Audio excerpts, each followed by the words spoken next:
I'm going home just because my mom birthday, but I was gonna go to Mammoth Hello. with Evan. We will be starting lecture now. Sorry to interrupt any conversations. If you haven't signed in, would you please sign in by scanning the form and then filling it out? I hope everyone had a good Valentine's Day, whether or not you actually did something. Yeah. Woo!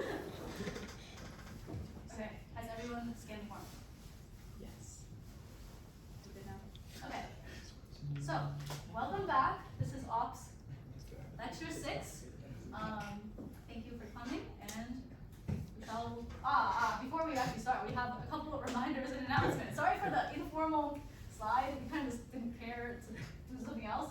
But first of all, so our next project is Project 4. Project 4 is not Game Guido, but after that is Game Guido. And so Project 4 is a very short project, it can be done in like an hour. And after that, we have Project 5, which is also we call Game Guido, because it just has a name. And it's a much larger project, so we're gonna have 2 separate work sessions. So we're gonna have a lecture, we're gonna have a work session the next Thursday, another work session the Thursday after that. Actually, one of the work sessions might be Tuesday or something. We'll figure that out. And then after those weeks, we'll actually have the Game Guido competition. And so Game Guido is essentially you have a little screen called the OLED, and then you're gonna be able to code the little pixels and make a game. So for the base project of Game Guido, it's gonna be making tic-tac-toe. And you're gonna have little like buttons to like control the game and everything. It's really cool. But a lot of people find really creative ways to expand upon Game Guido. And so the Game Guido competition is for those who want to create their own game outside of tic-tac-toe, and just like show off some more coding, I guess. But Game Guido is a very coding heavy project, just to preface. For example, last year I created like, you know the dinos, the dinosaur game when you don't have any Wi-Fi on Chrome? Yeah, I made that with a kiwi bird. So like I have a bird jump over a cactus and then like a duck under clouds and stuff, or sorry, birds. So that was my project. Adrian?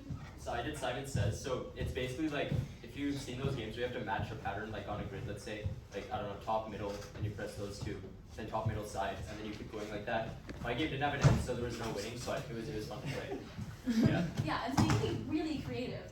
For example, for the Game Guido competition last year, one of the competitors and winner of the competition made Valorant. It was called Valor Int, like integer, like, you know?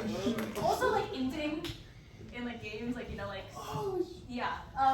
It was really cool, but like his was a lot more complex because not only did it have the screen and like the joystick that like everyone incorporates in the project, he also added a second screen that kept track of like your money and points, and then he added a second joystick, so it was multiplayer. So one person controlled one of them, another person the other one. It was very cool.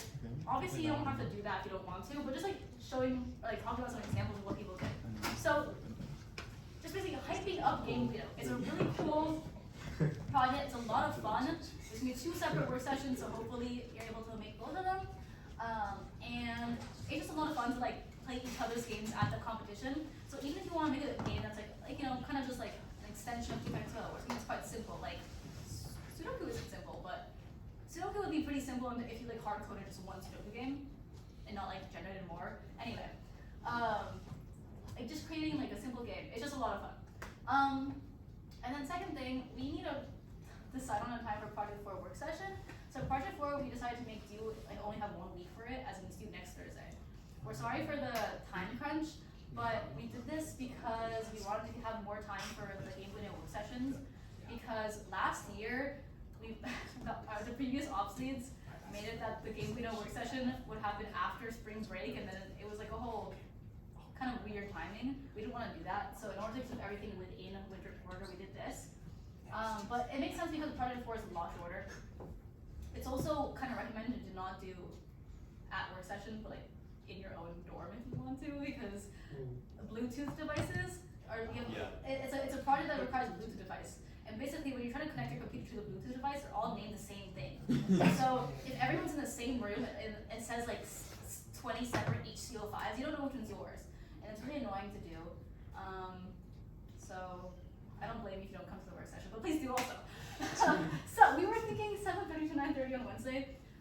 funky time because I took the officer meetings before that, but does anyone have complaints with this? We would have lecture again on Thursday, so 2 days in a row ops. Anyone hate this?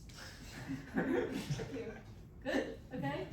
Anyone think they can't make this? Probably. Okay, no problem if you can't make the work session. I was at the last work session last year and I couldn't get my project to work. And then I went like home and then the project was done in an hour. Yeah. Like it was purely because of like connecting to the device. That was the main issue. So just keep that in mind. Yeah. We'll probably add to the project spec a lot of troubleshooting things. But yeah, anyway. So to actually start on lecture. So, yep. First we'll be going over the, we'll be introducing communication protocols a little bit, specifically UART because it's relevant for this project. Talking a little bit more about the actual device that you'll be using for the project, the HC-05. And then after that, I believe you'll be going into the IDE that you'll be using. This project has two components for that. One, you'll need to put a bit of code for the Arduino itself, specifically to, let's say, light up an LED. And then from there, you'll need code to operate the HC-05 separately. So we'll be talking a little bit about how you do that, how you set up the interface, etc. Okay. Yeah, sorry, this is the first part. So we'll be talking about how UART is used in the Arduino specifically, as well as how to use the HC-05. So UART is a communication protocol. We'll be going into this a little bit in a lot more detail next lecture, so I'll just introduce the basics for now. Essentially, it's the way that microcontrollers and other devices speak to each other. UART is one kind of one-to-one communication protocol between different devices, meaning that let's say that your Arduino connects to your computer, you can't then write to the to another device's serial monitor, let's say, through the Arduino because it's already connected to a device. All communication protocols require you to connect specific Arduino pins. The ones that you'll be using, actually you've probably seen before or maybe even used. Those would be two of the digital pins, which are labeled TX and RX. Those should be, I think, pin 0 or 1. They're on the board, so you can take a look in a little bit. So the third point on the slide basically means that when you connect the Arduino, again, if you connect the Arduino to your computer, as you've done before, you're able to use the serial monitor to talk to your Arduino, let's say read a value from a pin on the Arduino and then print it to the serial monitor on your computer. If you connect the Arduino to another device, then because those two are now communicating, in this case it'll be the HC-05, you won't be able to use the serial monitor to read values from your Arduino because it's already connected to the other device. Does that make sense? Like when you connect it via the cable, the blue cable, then that's when your computer is able to talk to the Arduino, say, okay, give me a value from one of your pins, then it can print that one to serial monitor. Versus if you connect the Arduino, let's say you wired up to the HC-05 on your breadboard, now those two devices are communicating, so you can't actually use your computer to read and write from your Arduino at the same time. We'll be going into this a little more later in the slides, but it may seem a little confusing because, if the project requires using your computer to connect to Arduino, but you're also connected to HC-05, how's that all going to work at once? Essentially, you're going to be doing the Arduino code at one point, disconnecting from the Arduino, and then doing the other HC-05 stuff separately. And then you're going to be able to run them so that they actually do work together at the same time, but not actually communicating through UART. Mm-hmm. In short, what's basically happening is that you probably noticed this with your Arduino. When you upload code to your Arduino, then you disconnect it from power from your computer, you power it up later, it runs the same program that it did before. That means you can configure Arduino to do certain things like, I don't know, light up an LED if it receives a certain value. What you're basically doing for this project is you're connecting your computer to the HC-05 because the HC-05 is a Bluetooth device. You can send and read values from it. So let's say that you use your computer and you say, okay, I'm going to send the value 1 to your HC-05. Now your HC-05 can communicate with your Arduino, at which point your Arduino, you had previously coded it to say, if I receive a 1, then I'm going to light up the LED. Then once you send the 1 from your computer to the HC-05, now it's communicating with the Arduino, and then boom, your LED lights up. That's the essence of this project. Yeah, don't worry if it doesn't make sense entirely yet. It'll make more sense once you actually do the project. Okay, so a couple more things about UART. Number one, it's async. That just means that, so when you have communication protocols, there are a couple ways that you can kind of read and write values, a couple different kind of mechanisms. One is you use a clock. And what that means is that both devices agree that, okay, for a certain amount of time, you'll have like, let's say a high and then a low and then a high. And then based on that, the two devices will say, okay, we'll agree that if I send like, let's say a 1 at a specific clock edge, then that's when I know to begin reading or writing values one way or another. Async just means that you scrap the clock entirely and you can send values or read values at any point that you want without having to kind of synchronize the devices beforehand. Does that make sense? A little bit. Again, we'll be going into this next lecture, so no worries if it kind of goes a little bit over. Let's see. And then just a couple other things that maybe we didn't mention.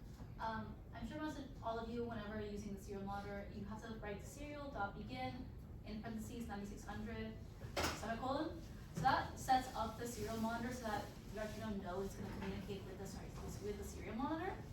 And that 9600 is the baud rate. And a baud rate just basically says how fast you're going to send things, or not how fast, but how frequently you're going to send data between the two. And so when we say it's 9600, both the Arduino and the serial monitor are going to know, oh, I'm going to receive data at this rate and know when to actually interpret it. And so you can change the baud rate depending on your needs, and also the probably hardware components.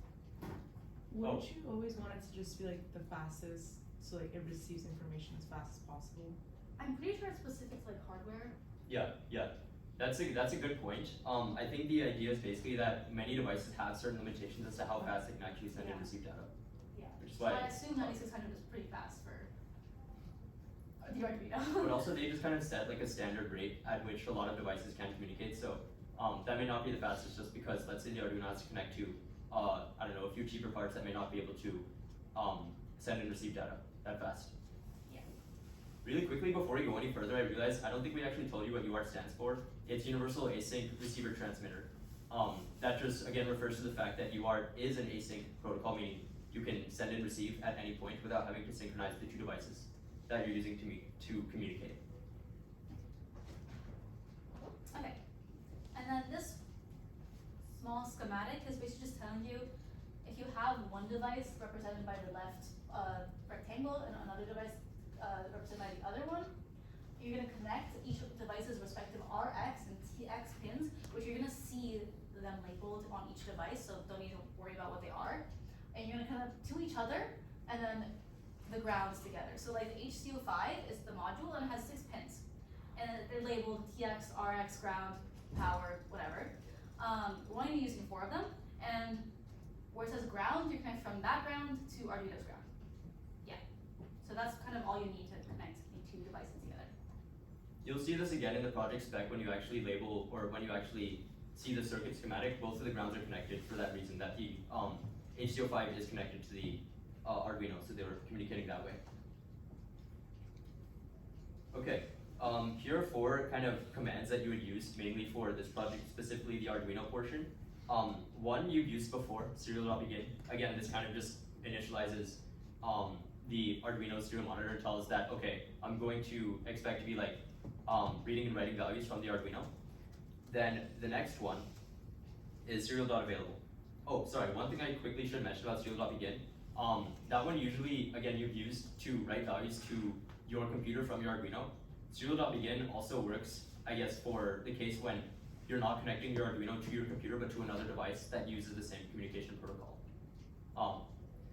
The other 3 commands basically just are used to actually take values from the buffer that the Arduino has to actually read values, write to that same thing so that the Arduino can tell other devices or send data to other devices, and check whether any data has been sent to the Arduino in the first place.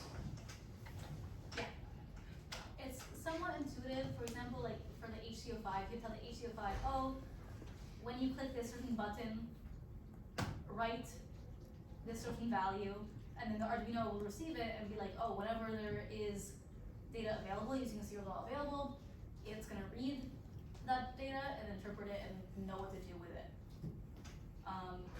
It's a little easier to understand than in practice. Any questions for now? Again, basically the Arduino just has a set of commands that you can use to check whether there's any data that has been sent to the Arduino and just kind of waiting to be like used. Then the Arduino to write to other devices and then also read values. Okay, and here's some quick code to like see it in action. So in the setup, you remember having to do serial.begin, so you're gonna be doing this also for when working on the HC-05. Just to clarify, I don't know if we mentioned, but the HC-05 is the Bluetooth module. Oh, did we say that? Anyway, sorry. But yeah, that's the Bluetooth module. So you're gonna begin, even though you're not using the Arduino with the serial monitor, it begins like any UART communication, right? And then in loop, you are telling the Arduino to check, oh, has there been any data written to the Arduino using serial.write?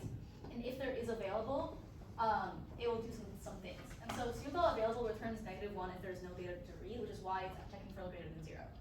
Or it could be greater than or equal to 0, but I guess I put greater than 0.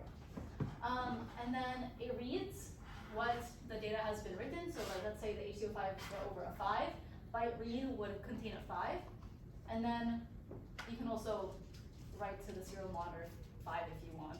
It won't work while the Arduino is connected to the HC-05. But if you disconnect them, it will work.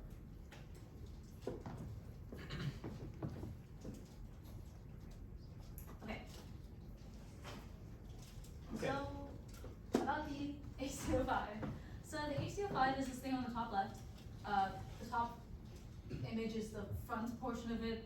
The blue rectangle is the back of it. And so it has 6 pins, as I mentioned. We're only using the actual middle 4. It says state and N. We're not going to be using those. And so as we said earlier, it uses UART communication, but it does require some setup to use it. This is actually the schematic. It shows how to do it like on the breadboard. We're also going to give you just a circuit schematic that isn't a breadboard image. But just a note, so these HC-05s are not in your kit, so you're going to have to come to the lab and pick it up. But they also aren't cheap. As in, okay, sure, they're like cheap individually, but because you have to order like 100 of them, it's not very cheap, right? And so you have to be very careful that in the spec it requires you to use a certain combination of resistors. If you don't use these resistors, you're gonna send too much power to the HC-05 and maybe short it. And that is very bad because it's gonna like make the HC-05 break, and then it's unusable, and then we have to order more next year and all those things. We don't want to do that. So please keep in mind that you have to do that step. It's very important. And just in terms of the actual doing, as you can see in the blue rectangle over here, it's 2 resistors in parallel. If you remember from one of our previous lectures, we talked about voltage dividers. When you use resistors, you can choose the specific resistor values such that the amount of voltage given to a certain point within the circuit is altered, right? And so by using these resistors, we can drop the voltage that is sent to the HC-05 to a lower point that it doesn't actually short or do damage to the HC-05.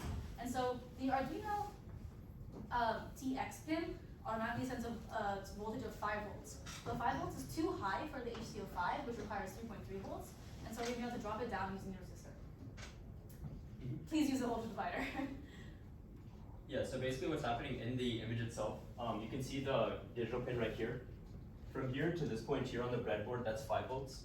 From here, just to kind of reiterate how the voltage divider would work, it's dependent on the ratio of these 2 resistors. This point here would be at roughly 3/4 the voltage at this point, because you have a larger resistance here and kind of a smaller one there. So there will be kind of a small voltage drop here, then a larger one there. 5 volts to something around 3 volts, which is what you should be putting in, and that's the one that's going to the HC-05. Any questions?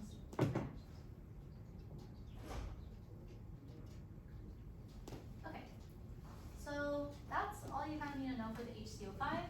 The wiring isn't that complex. It'll probably be pretty okay. But we do need to learn about the processing IDE. So sorry to throw another IDE at you like right after you learn Arduino. But you remember for Arduino, you have the Arduino IDE. It's where you write your code for Arduino. So in order to communicate with the Bluetooth module, we're using the process IDE.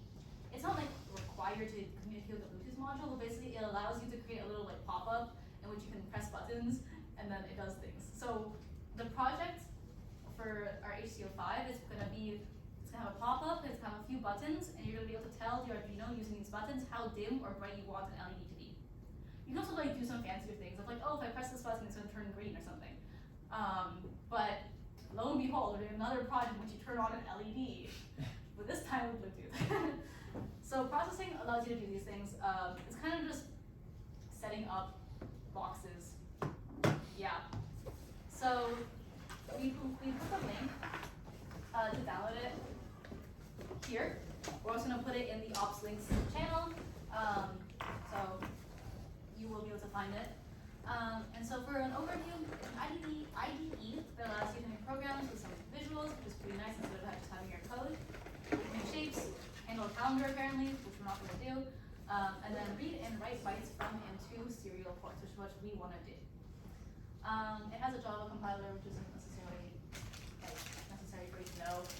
Java is very similar to C++ syntax. I don't think you're going to need to know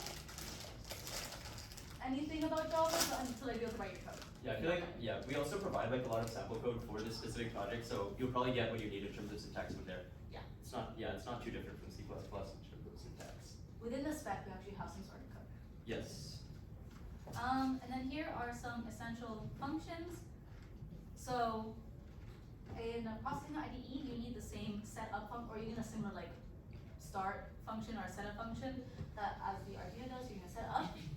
Then you're gonna also be able to use these different things, so like draw, so you can use, so draw is basically a loop in the Arduino IDE, and then for mouse clicked, it's gonna like a, you know, react, like, you can do like mouse clicked, like when the mouse is clicked, you can specify, oh, in what boundary you actually want it to be clicked in. Whenever the mouse clicks in a certain boundary, do whatever. For example, write a 5 to the Arduino, right? And then size creates a window of some size. I think the sample code will be a lot easier to understand. And then we have some other drawing functions. You probably don't even like know them right now until you start on the project, but you can set your background using background, RGB, fill to fill certain shapes, stroke to set the color of the lines around shapes, and then other things. Text is probably pretty important to put like on your buttons. That's kind of it. So yeah, we have a little summary here.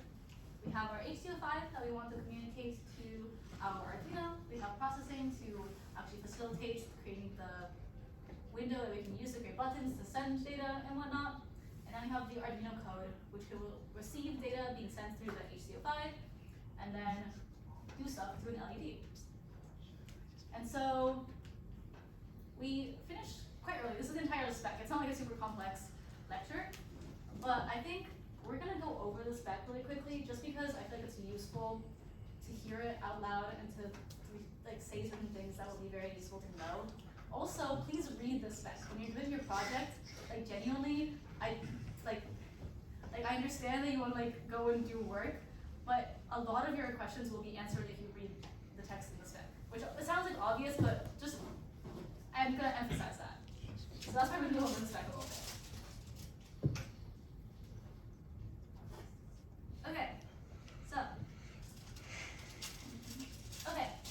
So our project is going to be due next week before the next lecture, which is why it's 5:55 p.m. And so this is kind of just talking about HC-05, but this is very important. We need to pick up the HC-05 from the lab. So after this lecture ends, we're going to go straight to the lab for anyone who wants to pick it up then. I really recommend that you do because it's annoying to like have to do it later if you don't have time. Also, we don't have school Monday, so I don't expect you to do work on Monday, right? So there's a kind of tight like time frame in which you can do the project because it's due next Thursday, but also we can't help you on Monday, but also, yeah. So that's a little bit bad planning on our part. I just kind of, we didn't realize we'd have this video weekend, but don't feel scared to message us for help on Discord. If you really want to, you can call us if you want to, like through Discord. But we're always here to help.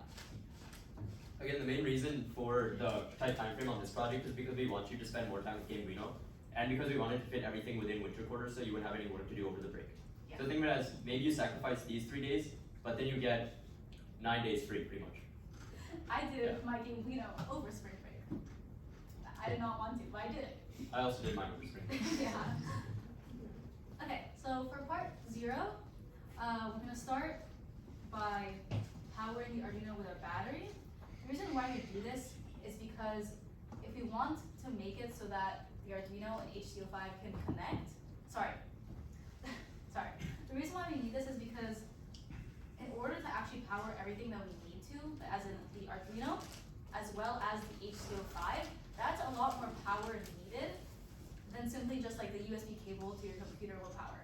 Well, the USB cable is fine, but a battery is convenient, and so we are going to use the 9-volt battery that comes in your kit.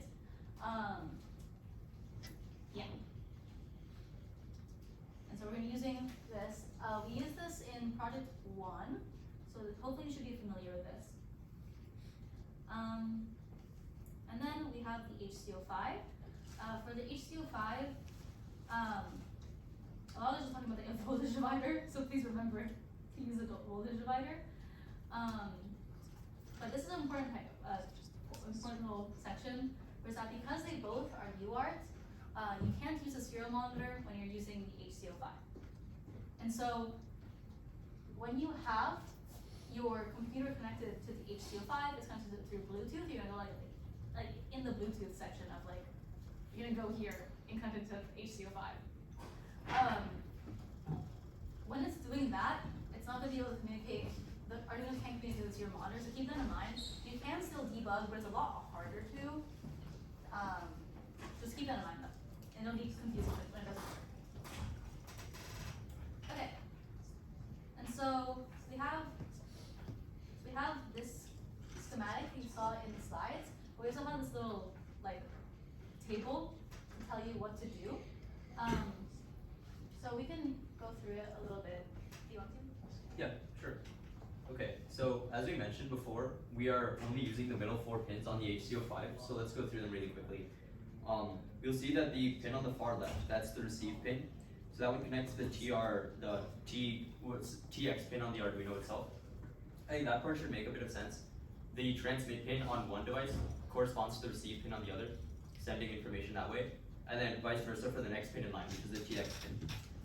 So that one connects to the RX pin on the Arduino itself. Then the other 2 pins are for the ground on the HC-05 and the Arduino.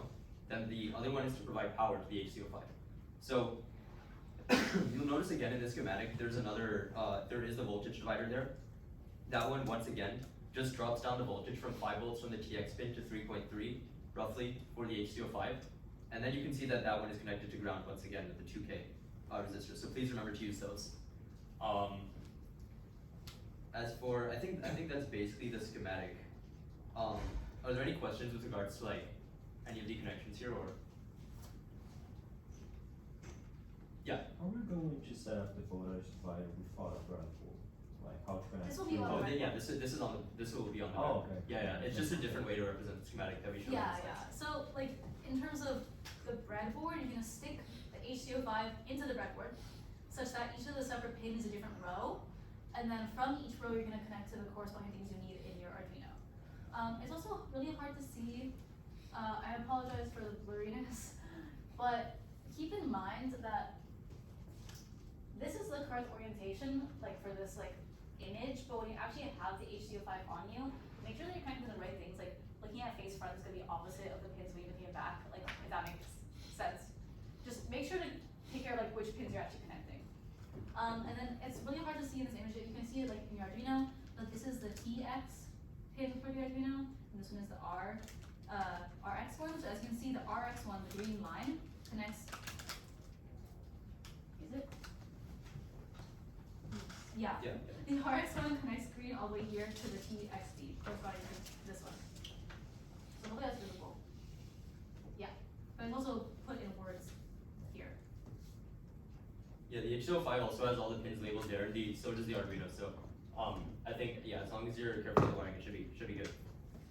This Okay. part is the.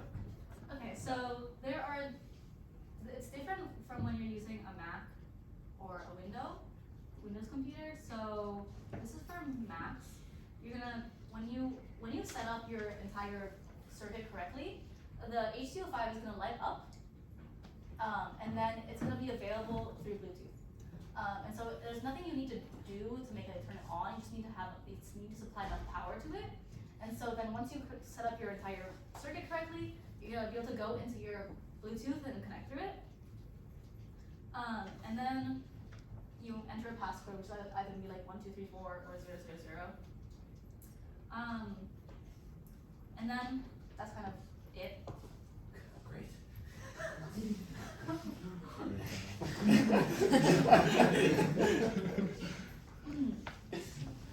Yeah.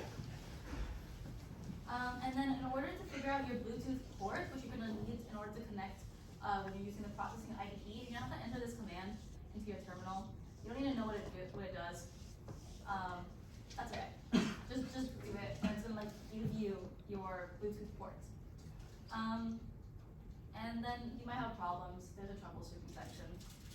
Yeah, and then it's basically the same process for Windows, except the only thing different is that you have to go to the device manager, and that's where you can figure out which is your Bluetooth ports. You can go to device manager, and then under ports you can see HC-05, and then like COM 6, 7, whichever one is the one that is corresponding. Actually, there might be multiple. You should check which one. They like kind of just go through all of them and see which one works. Oh, and if you're connected to your Arduino as well, then that might pop up here as well, so just keep that in mind. Yeah. And lastly, there's the Uno, in which we actually are going to write some code in which you can read and write to the HC-05. And so we talked about the available and the read functions. But for those, there's the sample code in the slides, which might help you. And then don't forget to use serial.begin and then 9600. And then, so this is basically telling you in terms of like, you know how in 31 or 32 they ask you to write pseudocode? This is pseudocode, basically. Check for signals available from HC-05, serial.available. And then check it, and then like you have to check for a specific byte that you're sending from the HC-05, and if you do that, do whatever to the LED, you know. That's basically the entire gist of the code.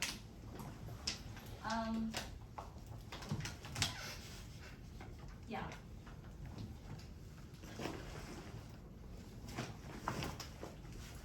And then lastly for processing, which is probably the thing that people are least familiar with, you have to download it. We put the link also here in the spec. And then you have to do setup, like in the Arduino, draw for a loop, and then you can make rectangles, which are going to be like, you can use rectangles to make buttons. So for example, you can say button, you can make a rectangle at the X, Y was like the pixel, basically. And say like, oh, and then within that button, you put the text on, and then a second button that says off, and you can use those to determine like, oh, I want to turn the LED on or off. Yeah. You know, there's a lot of troubleshooting and tips, and so I really recommend if you have any problems going through all of these. Yeah, but I think that's it for today. Unless you have anything else to add, Adrian? I don't think in particular. I would say, yeah, the biggest hurdle to this project is actually getting the connection to your HC-05 working. I don't quite remember from last year, but I believe, okay, so once it's actually powered, it'll start blinking. Once it starts blinking slowly, once you try to connect to it, it's connected successfully. From there, you'll probably want to, again, this will make more sense once you actually work on the project. So you go to a processing, you set up your code, you say, okay, if you click this button, write this value, then interface pops up, it's whatever. Then from there, you probably want to check whether your Arduino can read anything at all from the HC-05. So I would say that's the major block actually connected to the HC-05. So that's the part you want to focus on. I think that's probably the most common problem as well. Yeah. And then another thing, wasn't a problem like it wasn't powered enough? I think so, yeah. That's Yeah. why we use the batteries as well. But you can connect it to just your computer. I think so, yeah. But try the batteries first as well, because the batteries will be able to supply more power. Yeah. Like so basically the reason why we say to use a battery is because the whole point of Bluetooth is that you don't need to be next to your computer while you're doing it, right? Because like you can say like, oh, I click on my computer and then like my HC-05 across the room is gonna like read it and then send back and then do cool things with the Arduino. But the HC-05 needs enough voltage to actually turn on in the first place. And so if your battery is running out, it's not gonna supply enough voltage. I which you might need to actually connect it through the blue cable in your kit to your computer, which defeats the purpose of like long distance communication. But that is one of the things you can do to troubleshoot if it's not working at all. And that's it, I think. Okay. We're gonna go to the ITLP lab now to pick up HC-05s.